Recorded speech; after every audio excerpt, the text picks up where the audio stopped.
আসসালামু আলাইকুম প্রিয় দর্শক, নির্বাচনী ইশতেহার ঘোষণা কিন্তু শুরু হয়ে গেছে। আমরা দেখতে পাচ্ছি এনসিপি, জামাতে ইসলামী এবং বিএনপি বড় এই তিনটি দলই কিন্তু এর মধ্যে যার যার নির্বাচনী ইশতেহার ঘোষণা করেছেন এবং এই নির্বাচনী ইশতেহারে সবাই ভালো ভালো কথাই বলেছেন। আপনি কোনো একটা নির্বাচনী ইশতেহার যদি হাতে নেন, যদি পড়ে দেখেন, আপনার কাছে সবই মনে হবে যে চমৎকার, এবং এগুলো যদি বাস্তবায়ন হয় তাহলে দেশের তো কোনো দুঃখ থাকার কথা না।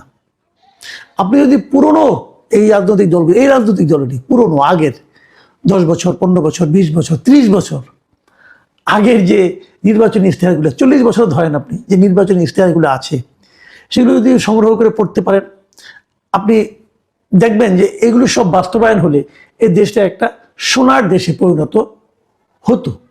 হয়েছে কি? হয়নি তো। প্রতিবার যা হয়েছে আগের বারের চেয়ে পরে আরো খারাপ হয়েছে। ইশতেহারে কিন্তু সুন্দর সুন্দর কথার পরিমাণ বেড়েছে, কিন্তু বাস্তবতা, মানুষের ভোগান্তি, মানুষের জীবনযাত্রা, এগুলো আগের চেয়ে পরের বছর আরো খারাপ হয়েছে। আমরা এটাই দেখে আসছি। এমনকি আমরা এটাও দেখছি যে এই যে আমরা একটা অন্তর্বর্তীকালীন সরকার পেলাম, কার পরে পেলাম? শেখ হাসিনা সরকারের পরে একটা অন্তর্বর্তীকালীন সরকার পেলাম।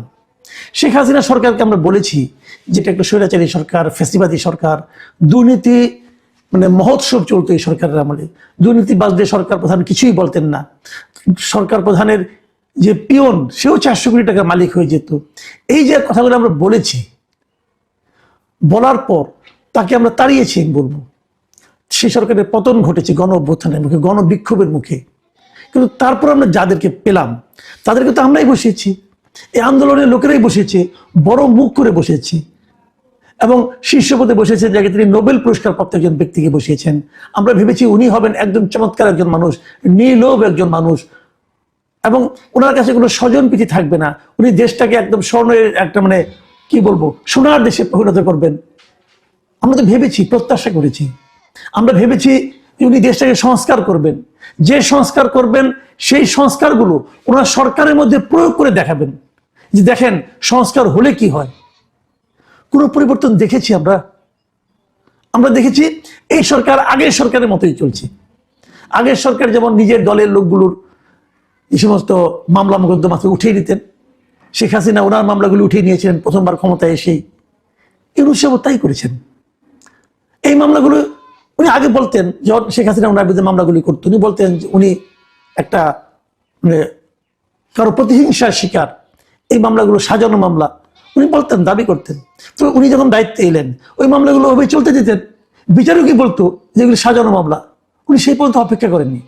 তার আগে সবগুলো মামলা উনি নির্ভয়া আদেশে তুলে নিয়েছেন। পার্থক্যটা কি থাকলো আমাদের? এরই মধ্যে, যখন আমি কথা থেকে অন্যদিকে চলে যাচ্ছিলাম, আমার মূল প্রসঙ্গে আসি। এরই মধ্যে আজকে আমরা দেখলাম যে বিএনপি তাদের নির্বাচনী ইশতেহার ঘোষণা করেছেন। এই ইশতেহার নিয়ে সমালোচনার ক্ষমতা আমার নাই, আমার মনে হয় আপনাদেরও নাই। আমি দুদিন আগে জামাতে ইসলামের ইশতেহার দেখেছি, সেটা নিয়েও আমি সমালোচনা করতে চাই না, কারণ সমালোচনা করতে পারবেন না। খুব ভালো ভালো কথা, মিষ্টি মিষ্টি কথা এখানে আছে। বাস্তবে কি এতটা মিষ্টি আমরা পাবো? কি পাবো না পাবো এটা অভিজ্ঞতা বলে, এবং আগামীতে আমরা দেখতে চাই। কাজেই যেগুলো সুন্দর সুন্দর কথা আছে এগুলো নিয়ে আর সমালোচনা আলোচনা না যায়।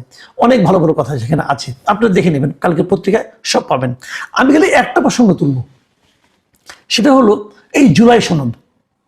এই জুলাই সনদ পাশ করার কথা বলা হয়েছে, কিন্তু বিএনপি তাদের এই ইশতেহার করতে গিয়ে তারা কিন্তু বেশ কয়েকটা সুনির্দিষ্ট অঙ্গীকার করেছে। প্রায় 35টা সুনির্দিষ্ট অঙ্গীকার তারা কিন্তু করেছে, এবং সেই অঙ্গীকারে যাগুলি আছে সেগুলি সব কি জুলাই সনদকে অনুসরণ করে? সব কি জুলাই সনদের সঙ্গে সঙ্গতিপূর্ণ?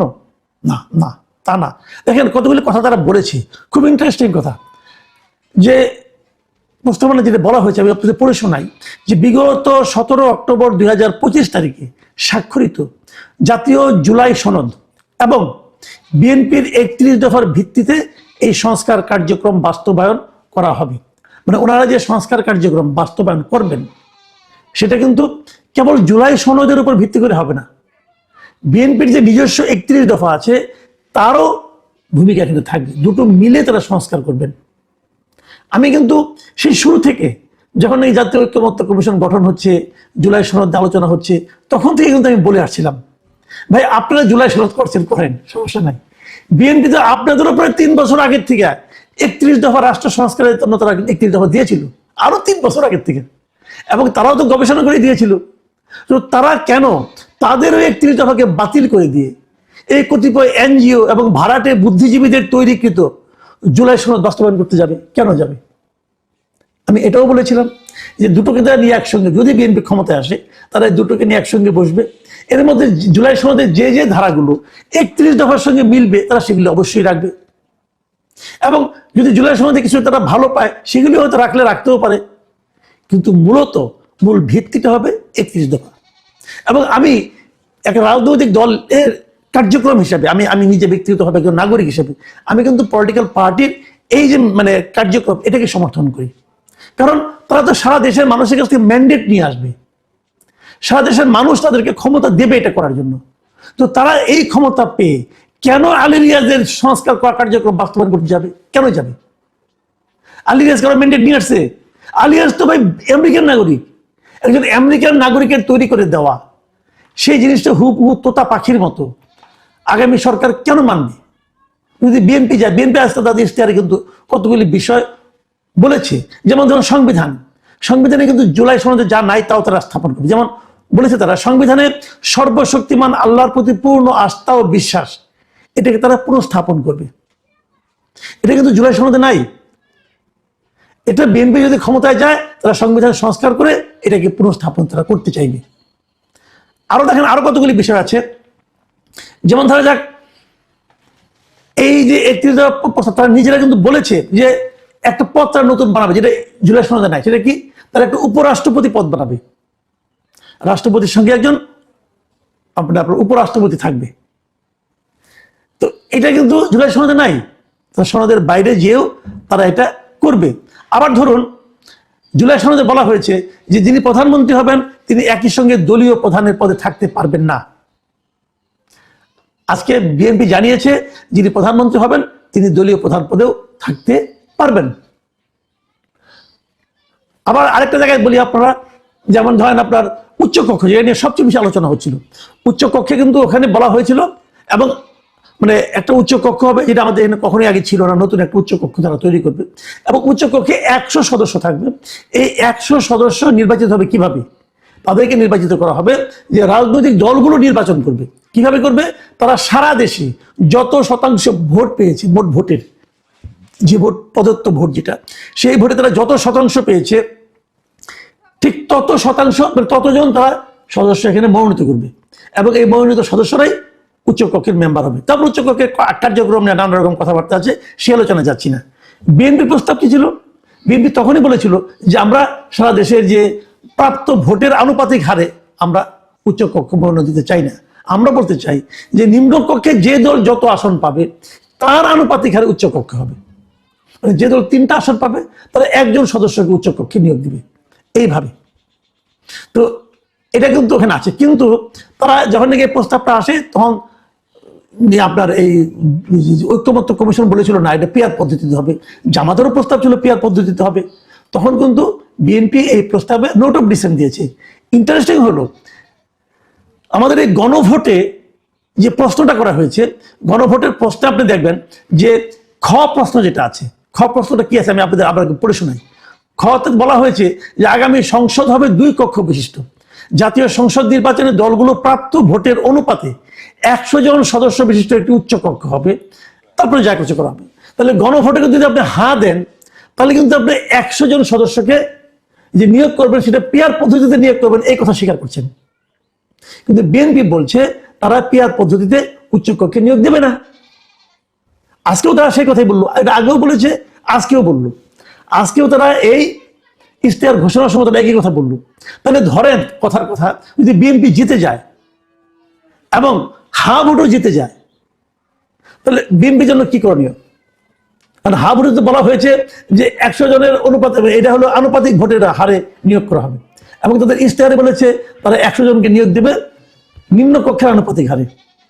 তাহলে যদি হা ভোট জিতে যায়, তাহলে আপনি বলবেন যে জনগণ তো বলেছে যে এই 100 জনকে প্রাপ্ত ভোটের অনুপাতে হার দিতে হবে। আবার বিএনপি তখন কি বলবে, যে বিএনপি বলবে আমরা তো এই ম্যান্ডেট নিয়ে জনগণের কাছে গেছি, আমাদের যে ভোট দিয়েছে জনগণ, আমি তাদেরকে ম্যান্ডেট দিয়েছিলাম যে আমরা এটা নিম্ন কক্ষের অনুপাতে হারে করবো, আমরা পিয়ার পদ্ধতিতে করবো না। তারা তো ওখানেও রাজি হয়েছে। তাহলে কোন রাজিকে আপনি গুরুত্ব দিবেন? হা ভোটের রাজিকে, দেখে বিএনপির এই ইশতেহারের প্রেক্ষিতে যে ভোটে জিতে আসা সেটা কি, কোনটাকে দিবেন ভাই? এই জটিলতা তৈরি করা হয়েছে। এবং আমি মনে করি রাজনৈতিক স্ট্যান্ড হিসেবে, পলিটিক্যাল স্ট্যান্ড হিসেবে বিএনপি ঠিক জায়গায় আছে। বিএনপি তারা যা যা করতে চায় তারা সেগুলি নিয়ে ওখানে গিয়েছে, তারা জনগণের কাছে গেছে। এখন যদি জনগণ এগুলিকে পছন্দ না করে, জনগণ প্রত্যাখ্যান করবে, কোনো সমস্যা নাই। কিন্তু জনগণ যদি এটা প্রত্যাখ্যান না করে, তাহলে বিএনপি জনগণের এই ম্যান্ডেটটাকে বাস্তবায়ন করবে। তখন হা ভোটে, রেফারেন্ডামে, মানে গণভোটে কি এলো কি না এলো কিসে যায় আসে যায়? তাহলে যদি না যায় আসে, তাহলে এই অতিরিক্ত ব্যয়টা কেন? তাহলে এই গণভোটের জন্য এত টাকা খরচ কেন?